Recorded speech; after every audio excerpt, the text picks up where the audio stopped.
You would be extremely hard-pressed to find a person who listens to video game soundtracks on a consistent basis that doesn't know about Nobuo Uematsu. He is obviously known for his amazing work on the Final Fantasy series and has made music for many games and anime since then. I wanted to make this video now because 1. I wanted to celebrate the man's birthday this week, but 2. because I also wanted to start talking about Final Fantasy games on this channel soon. So like with my previous top 10 videos, I want to start off by saying that this is my current top 10 as of this recording of the video, and Uematsu might make some new masterpieces in the future, and when that day happens, I'll update this video. With all that being said, let's talk about my top 10 favorite Nobuo Uematsu compositions.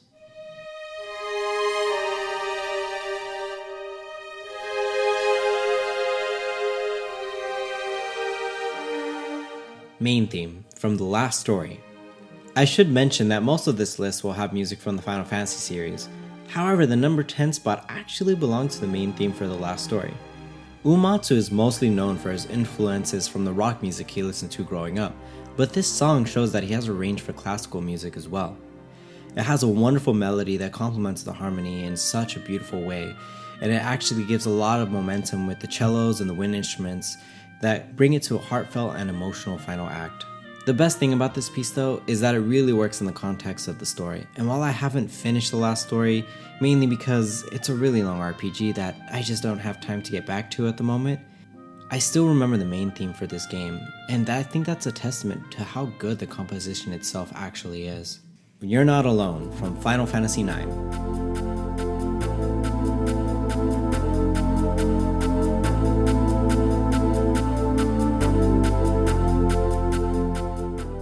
This song has a really different feel from the rest of the game, but I think it works in its benefit, and I think that's mainly due to the guitar melody that plays during the time.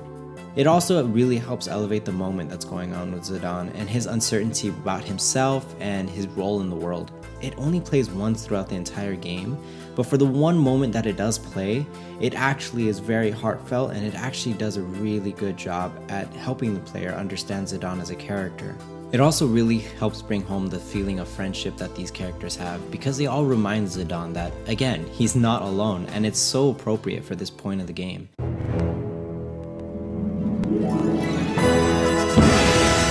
Obviously, there's no really big emotional moment where this song plays because the song is for a multiplayer fighting series, and these types of games always really have a mediocre narrative. However, I believe that this is the best Smash theme in the entire series, closely tied to Melee's theme.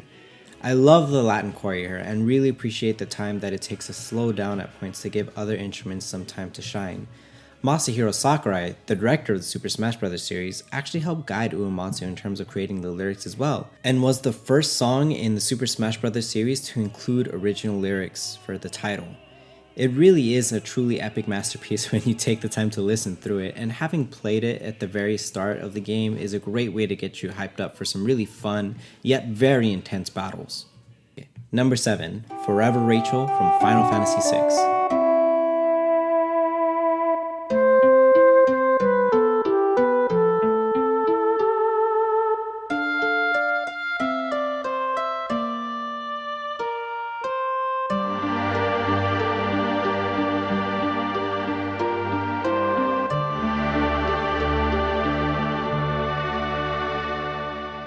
If you want to hear a song that will tug at your heartstring, this piece will do that in spades. Forever Rachel is, in my opinion, one of the most overlooked songs in the Final Fantasy franchise. Yes, it's short, but it captures the emotion that Locke feels as he's describing the story of him and his beloved. Locke is actually one of my favorite characters in the franchise, and even though his own theme is great, Forever Rachel adds another layer to the character that isn't explored too much unless you go out of your way to look for the answers.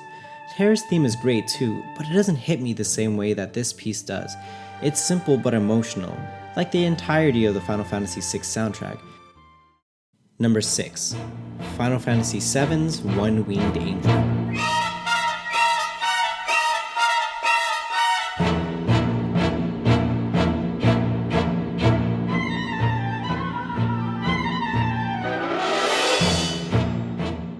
I'm sure I'm gonna get so much flack for not having One-Winged Angel in my top 5, but hear me out. When I first heard the original version of the song, it came right after listening to Birth of a God, which to me at the time was a better song than One-Winged Angel. I played Final Fantasy VII in my early teens. That was before I really analyzed how game music helped exemplify certain plot points and narratives. I was really into metal and rock music at the time as well, and to me, Birth of God just seemed to fit that bill a little bit more. However, after growing up and learning more about the idiosyncrasies of music, I really began to truly appreciate One Winged Angel. I still didn't understand why it was considered by so many to be Uematsu's best piece, but I can understand why so many people enjoyed it. Then I saw Advent Children, and while I have very mixed feelings about the movie itself, one thing I thought was extremely well done was this version of One Winged Angel. Uematsu once talked about how when he first conceived One Winged Angel in his head, he always imagined it to be a rock song, kind of in the vein of Jimi Hendrix's Purple Haze. For him to actually add those heavy rock influences later on really helped that piece reach new heights to me. I felt like it was a vision that was finally realized. It was one of those pieces, while at the time didn't leave much of an impression on me, became something that continued to grow on me, to the point where it became a very fun piece of music that Uematsu wrote. And I actually learned to really love this piece and to see what a lot of people felt from listening to it. Number 5. The Blade Keeper's Trial from Final Fantasy XV.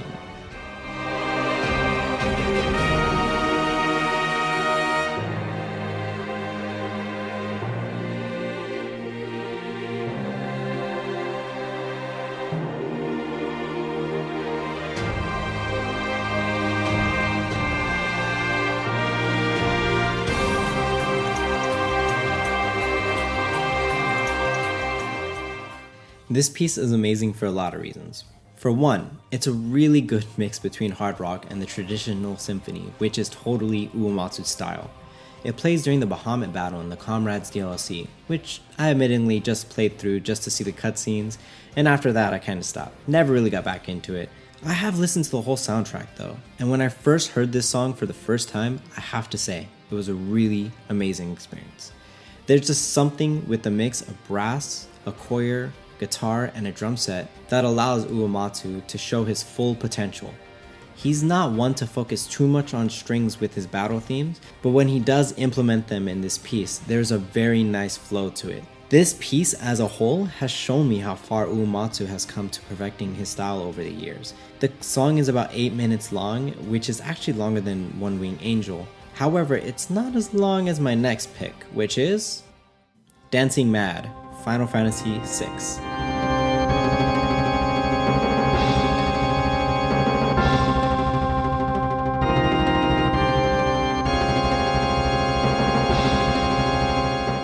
Now this piece from Uematsu requires your full attention. Each phase brings something unique, and as you go up Kefka's tower, you can hear the composition get crazier and goofier to the point where it's an insane ride like our main antagonist.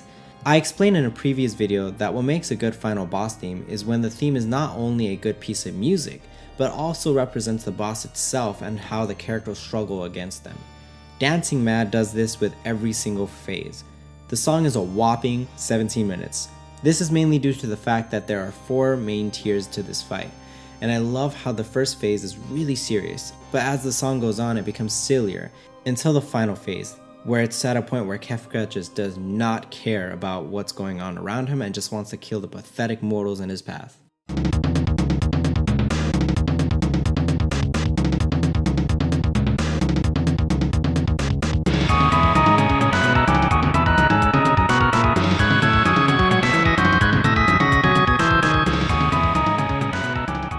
At least, that's my interpretation of the song. The fact that I'm able to interpret a piece of music like this is what makes this so high up on the list for me. However, we have 3 other songs ahead of this.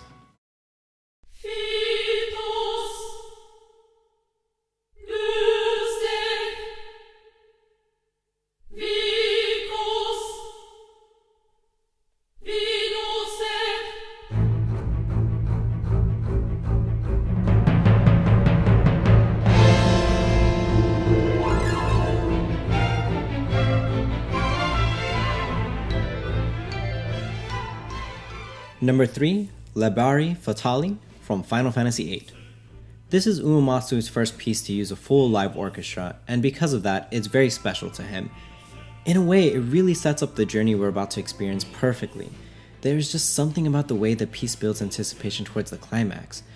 The choir in the beginning is absolutely mesmerizing, and the first few lines of the choir is actually repeated throughout the game itself, and it works beautifully. It provides a really nice leitmotif throughout our journey and is actually one of his most masterfully constructed pieces in my opinion. It can be really complex at times, using many crescendos, a lot of tremolo on the wind instruments, and a Latin chorus that sing lyrics that fit really well with what our characters are going to be going through. It's an amazing way to tell a prelude to a game musically, and as far as I know, it's the only game I could think of in the Final Fantasy series that actually does something like this. However, whatever words I can use to describe this piece is not going to be enough because it's something that needs to be experienced, but it's definitely something everyone should listen to at least once. Number 2. The ending theme to Final Fantasy X.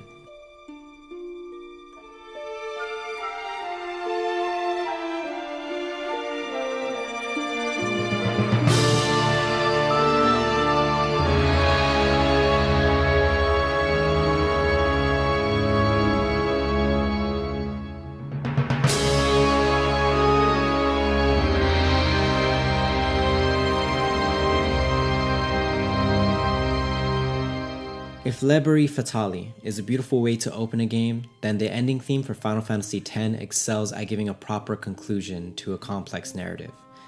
The piece is really emotional and brings me to tears every time I hear it. It also provides very well placed leitmotifs to the Summons theme and to San Argand, which is the opening theme of the game. It's timed perfectly with the visuals that are represented on screen and provide key changes for the moments that need them the most. There's a particular part in this piece that plays during a pivotal moment in the ending that always moves me to the verge of tears. At the end of the piece, however, it stops relying on leitmotifs and finds its own voice, which feels bittersweet and heroic at the same time. To me, this is Uematsu's most emotional piece, and it's something that's going to stick in my heart forever.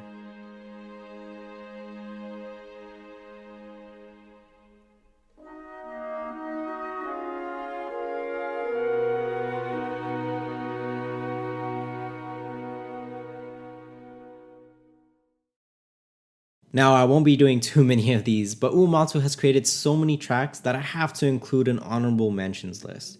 It's something that was really hard narrowing down just to 10 pieces, so these are just some of the others that I think should be recognized as well.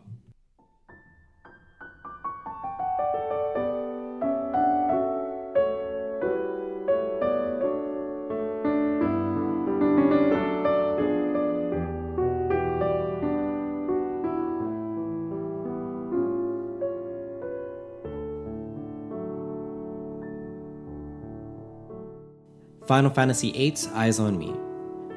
I wanted this piece to be number 10 so bad. It was really tied up there with the last story's main theme, and to be honest, sometimes I feel like I can still switch between them. The reason why I love Eyes on Me is because unlike Final Fantasy IX's Melodies of Life and Final Fantasy X's Suteki Dane, this actually plays at a very pivotal moment that isn't really exploring too much about the character's romance, and I feel like this theme is really represented at a beautiful time. The prologue to Lost Odyssey is also a really good piece of music. However, it's kind of just that. Just a really, really, really, really good piece of music. It doesn't really represent the themes in the game in my opinion. It's actually a little bit too whimsical, and that game tends to be pretty dark at times. However, I still think it's a great piece of music that should be admired by Uematsu. Final Fantasy IX's Melodies of Life is a really heartwarming piece, and it's actually something I also consider for my number 10 spot. It is actually something that the game kind of builds up to, which is something I really appreciate, because it's a melody we actually hear throughout the entire game. I don't want to get into the Aerith debate, but I will have to admit, this theme is actually something that is very heartwarming, yet very sad at the same time. And while it's very simplistic in nature, I think it screams to the innocence of her character. I can see why this song makes a lot of people cry, but to me personally, Aerith or Aeris's theme is actually not really a song to cry about. It's actually a song to rejoice about. Because at the end, as Cloud said, she died with a smile on her face. So my number 1 pick is Xanarkand from Final Fantasy X.